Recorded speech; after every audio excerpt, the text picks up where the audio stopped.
This is Frankenstein. This is a magazine full of empties. So what we're going to find out is how my gun can cycle empties out of a magazine and yours can't. However, we're going to look at this 1943 numbers not matching gun and find out how it works. Let's get on down a rabbit hole and get her done.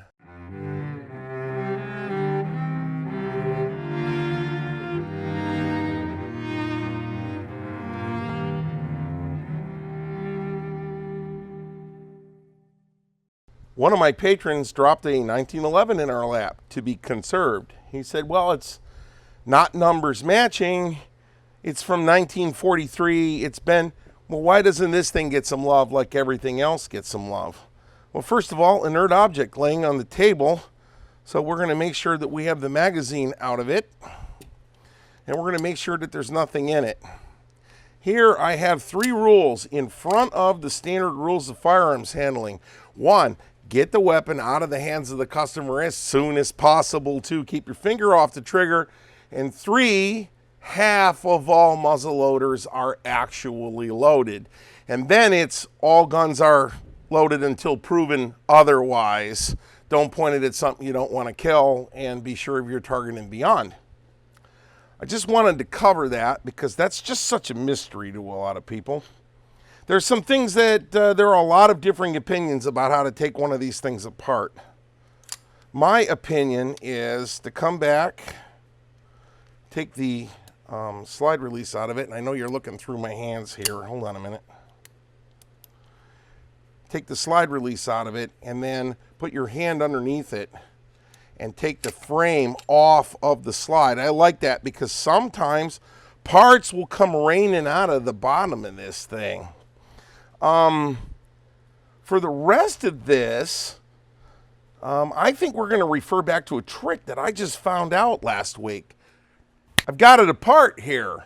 Remember, that was a trick I learned a little while ago. That's pretty cool.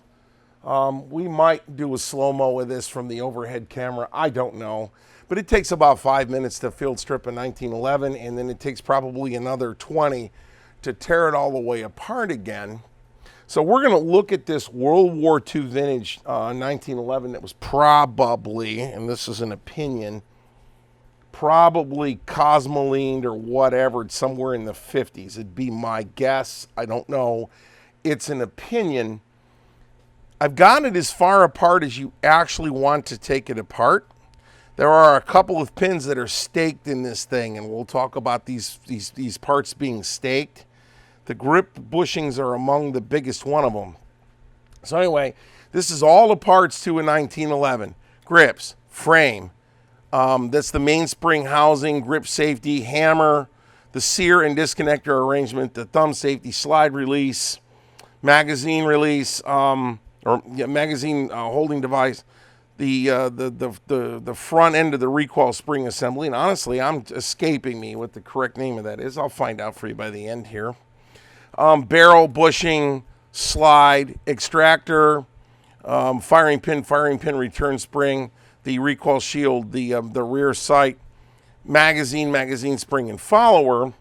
We're going to put this in and conserve this. So we'll get a pretty good idea what this thing looks like. And we'll conserve it and come back and put it all the way back together again. And why it looks like what it looks like and why John Moses Browning was a genius. While I'm waiting for the water to heat up, to go ahead and just do a quick boil out conservation on this old girl, I want to show you the differences here between a modern commercial 1911 that has a firing pin interlock in it and this World War II slide that does not have this firing pin interlock in it. And in commercial parlance, you'd probably call this a Series 70 and you'd call this a Series 80 from Colt. So let me demonstrate something here with 2 punches. The World War II one, if you push in, here, let me get a thinner diameter punch. If we push in here, the firing pin will actually protrude from the front of the bolt face, and you can see the firing pin sticking out here.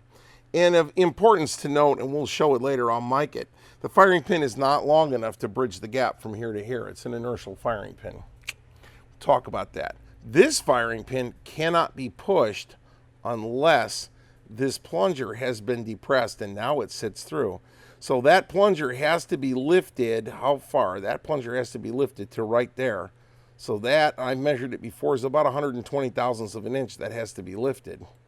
So all that lifting has to be done before you can break the sear. Because if you break the sear and the hammer drops in this particular condition, the firing pin won't hit.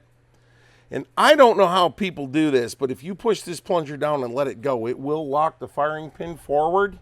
And if you were then, it won't feed around out of the magazine if you do that. But if you were able to get around in the chamber and drop the slide with the firing pin locked forward like that, the round would go off out of battery and you would absolutely have a mess. And don't laugh, it's been done by someone.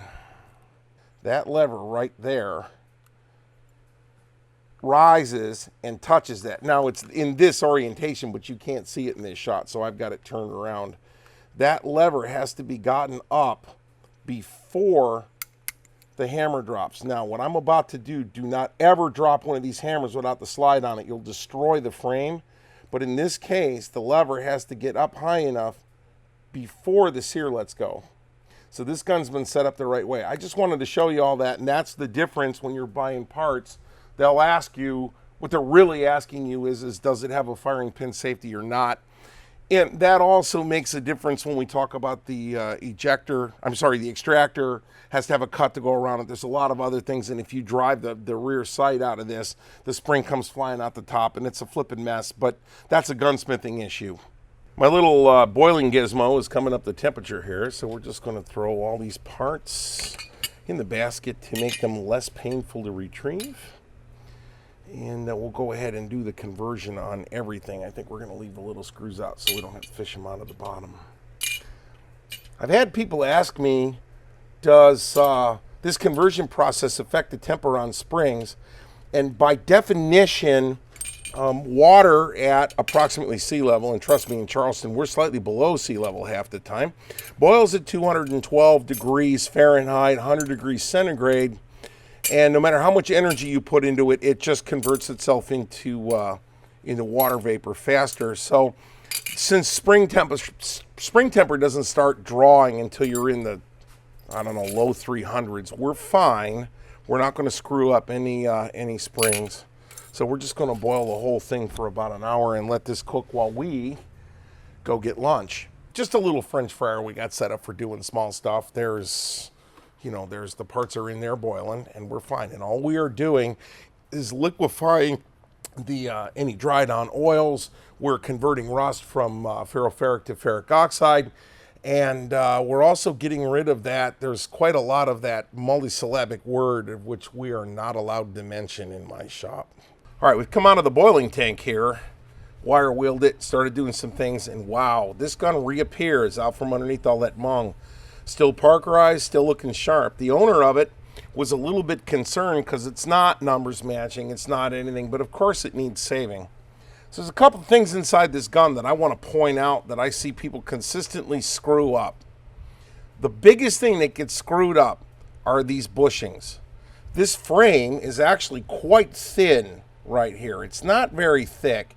So John Browning put these bushings in, which allow these to be screwed down into the frame and then staked up inside. These are not supposed to be loose. If these are loose, you've got a problem. You will cross thread these things. They're like 60 threads per inch or something.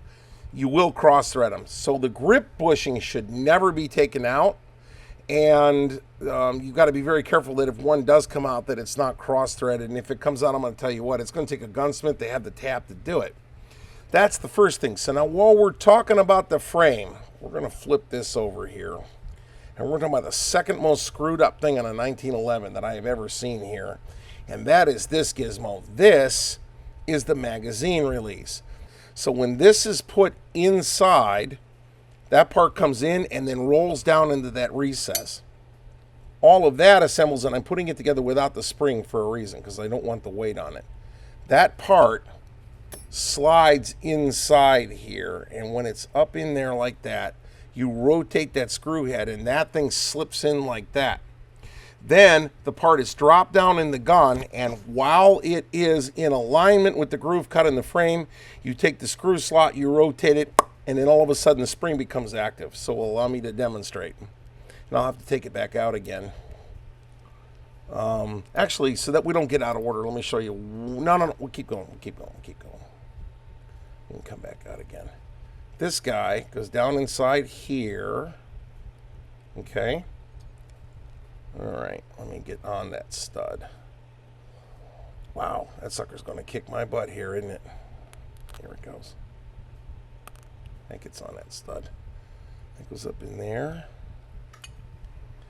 Press this down in and rotate. Okay, so this little slot here is trapping that energy. Now, when you put this down inside the gun like this, it comes in below flush. Right there, and you rotate that until you find that slot, and when you find it, it will kick out, and now it's spring loaded. So to take this thing out, you push out on the magazine release like that, rotate this to trap it, and then it falls all the way out. If you try to go all the way around, you'll snap it off, you'll booger this up, and I've seen that happen too. Please don't do that. This captures the trigger. So now the trigger, while I'm inspecting this, I see a slight high spot here. There's a little bit of rubbing, and there's rubbing here on the side of this. And we're going to set another camera up. I want to show you that because I need to have a monitor so I can see what I'm seeing. Hang on a second here. We're going to set something up. In this close-up right here, and I'm letting the light wash this out because I want to show you that there's a spot right here where the trigger bow is rubbing on the frame. Here, and if we flip it over, there's actually a rub spot right there. Those rub spots have to be dealt with. And one last thing, we were just talking about this safety, and while we bothered to set this camera up, I want to show you what I'm talking about that little piece there that slides into that groove, and now you can actually, let me get the light right there, you can actually see that little piece coming and going. All right, so having said that, I'm going to drop back over here now to the other camera and keep going. The trigger slips up inside this, and you do not want the trigger to bind. And this particular trigger is binding ever so slightly. You can feel it. So in this area right here, I'm going to take a stone. This should just fall out. So we're going to knock this out. I'm going to grab a stone from over here, and we're just going to very, very lightly stone the high spots on this just to make it smooth. We're not removing material. We just want to make it smooth. Boom. So this is part of what gets a lot of these triggers in trouble. The other thing that gets these triggers in trouble is that the magazine needs to be able to slide freely around this bow. So what the bow is doing is taking your trigger pressure, taking it around a magazine well, and dumping it off in the back. So once you get that right, and I'm pretty sure I got it right, put a little bit of lube on it. That's about enough. How much lubricant's enough for one of these guns? Well, I'm going to tell you what, it doesn't take much, but they do need to be lubricated. Okay, so that bad boy is going to go right up in there, and if you watch, you will see the trigger actually go by in the hole here. You'll see it going by, and as it goes by, the magazine release is actually going to trap that in. So once you put the magazine release back in, the trigger is now trapped and cannot mechanically come out. Don't laugh. I've seen some people try to take it out without it, and the amount of force that they used is stunning. So we've now got that in, and we're just going to make sure at every step, we're going to make sure that the magazine is free to just drop clear once we get it out. So it's free to go, and it's not binding anything. Find out about all this now before you get all the internal stuff back inside the gun again. So those are the things that really mess people up on that people actually damage when they're doing stuff. The rest of a 1911, which is where the sear face is, and then the disconnector, there's a spring that slides this up and down, so the disconnector is actually walking. Let's see here, we'll go back over here. The disconnector actually slides up and down, so when it's down like this, the sear can be rotated away, and then as the disconnector is pushed down, the sear can snap back. There it is. That's the entire action of it. Don't mess with any of this. Don't go up inside one of these things with a set of stones unless you know what you're doing, because it doesn't take much to mess one of these things up. It really doesn't. Other points that people usually like to know about that I should have showed you while I had it apart was this. Get out of there. All right. All the grip safety is doing is keeping the trigger from coming backwards. So all the grip safety does, the interface on the grip safety is right there. So when you put your hand on it, you rotate this up, the trigger bow has the opportunity to come back and forth like this. But then the minute you take your hand off of it, it blocks it. It doesn't intercept the sear. It doesn't do squat. The gun will actually work without it in there. It'd be a little bit uncomfortable. But if I were you, if John Moses Browning included it in the design, I would put it back. All right, any other stuff? Okay, last thing I want to talk about here in this cut. Don't be bending this spring. That spring should have the flex in it. It should have in it. Leave it alone.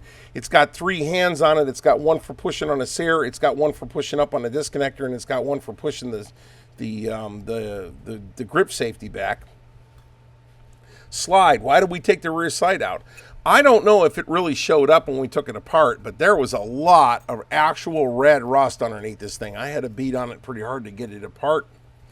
While we're talking about front sights, this has got one of the old front sights in it that was peened in. Back over to the close-up here. Let me see if I can get that. You can actually see the bottom of this peen right here. You can see where the bottom of that is. So that's actually a discrete piece that's not part of the slide. That part right there is slipped through, and you get to beat on it right there. So if that's loose, you better get the guy with the right tool. Don't just go up in there and start messing with that.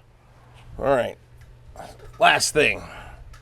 And this is actually a neat feature that John Browning provided on this particular gun is this. With the recoil shield in place, and we're going to set this caliper here in order to be the right size. That's the distance right there in between the face where the firing pin sticks out and the rear part where the hammer hits it. And what John Browning did when he designed this is he made this firing pin actually be significantly shorter, so it's spring loaded out the back, and when you hit it, it flies through and on inertia hits. So if you look at how much energy the hammer dumps into this, it's far more than would be if you dropped it from 3 or 4 feet up in the air. So basically, between the firing pin return spring and the fact that this isn't long enough, dropping this gun, it can't go off. The hammer has to hit the firing pin. Last thing I'll show you. Everybody, I've been asked this a bunch of times.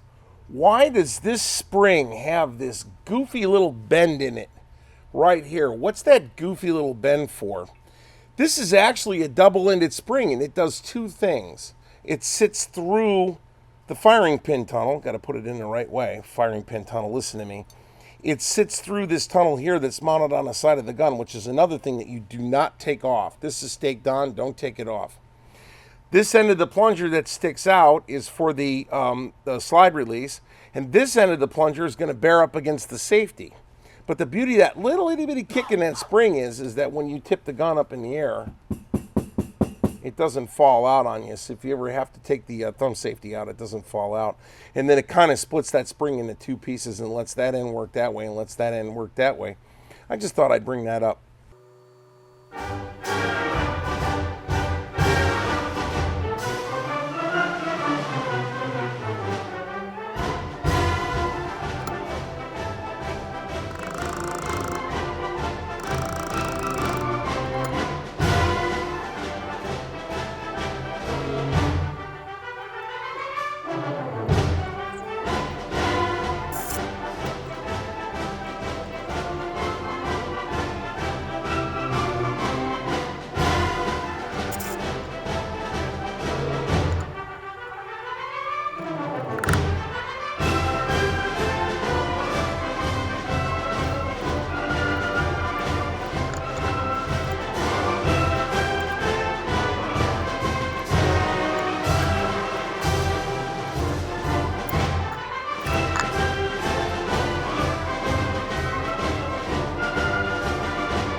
have it. It's back together again. There are tons of tutorials on 1911s. The one thing I wanted you guys to go back and take a look at was, as I ran each one of these grip screws in, I verified that the magazine was free to drop, because what you'll see on some of these mags is a big long streak, and the other thing you'll see is a long streak down the back of the mag where the rear end of the three-wing spring that's doing the trigger, the sear, and the grip safety will actually stick through this window, and it'll drag on these mags. So the whole time while we were reassembling this thing, we were just making sure that we weren't getting bit, and if we were, we knew exactly where we were getting bit, and we didn't get all the way through it and have to come back and re-mess with it. This thing has now been fully conserved, fully oiled, and is a beautiful example of a World War II era Ithaca gun company gun. The gentleman that had us do it told me it was in 1943. I don't know. I didn't do any of that. We didn't modify it. We didn't do squat to it. We just conserved it and oiled it and made sure that there wasn't anything broken in it. These guns are a little bit loose, and they're supposed to be. If you take all of the slop out of this gun, it'll work, but the minute you get it dirty, it'll stop. And we're right back to the fact that you're a 20 MOA guy shooting a 4 MOA gun, that you need to practice more. There's very little you can do to old slab sides other than practice.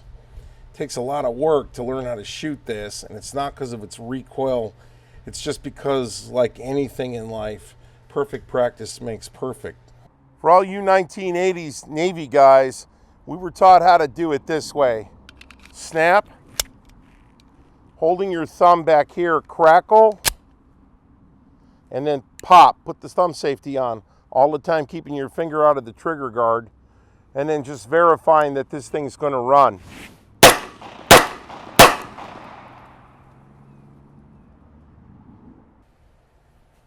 A now conserved 1911 John Moses Browning's brainchild. And I'm going to tell you what, the man knew what he was doing, and there's a reason why this particular piece of kit served the U.S. military for a lot of years. And as always, it's been a pleasure to show you guys what we're doing in here, and I hope you come back again. Thank you very much.